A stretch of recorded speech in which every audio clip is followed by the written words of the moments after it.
ಸಂತೋಷವಾಯಿತು. ಈ ನಂದನವನದಲ್ಲಿ ಐರಾವತವನ್ನು ಏರಿ ನಾನು ವಿಹರಿಸುತ್ತಾ ಇದ್ದೆ.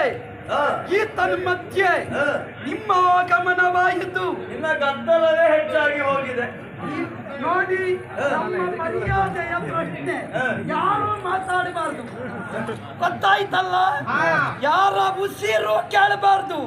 ಇದು ದೇವೇಂದ್ರನಿಗೆ ನೀವು ಕೊಡುವ ಗೌರವ. ಋಷಿವರೇಣ್ಯ, ನಿಮ್ಮ ಆಗಮನದಿಂದ ತುಷ್ಟಮಾನಸನಾದೆ.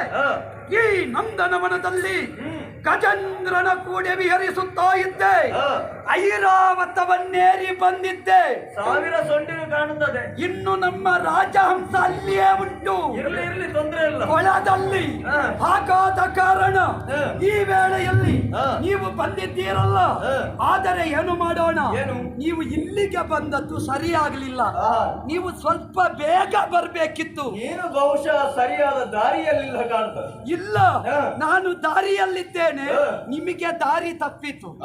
ಇಲ್ಲದಿದ್ರೆ ನೀವು ಯಾವತ್ತು ಆ ಸ್ಥಾನಕ್ಕೆ ಬರುವವರು. ಅಲ್ಲಿಗೆ ಬರ್ತಾ ಇದ್ರೆ ನಿಮಗೆ ಕೊಡುವ ಒಂದು ಉಪಚಾರ ನೋಡಬೇಕಿತ್ತು.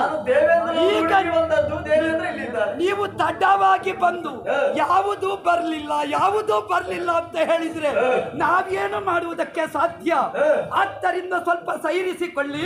ನೀವು ಸಮಯ ಇದ್ರೆ ನಮ್ಮ ಆಸ್ಥಾನಕ್ಕೆ ಹೋಗಿ ನಿಮಗೆ ಪೂಜೆಗೆ ಬೇಕಾದ ವ್ಯವಸ್ಥೆ ಅಲ್ಲಿ ಮಾಡ್ತೇನೆ.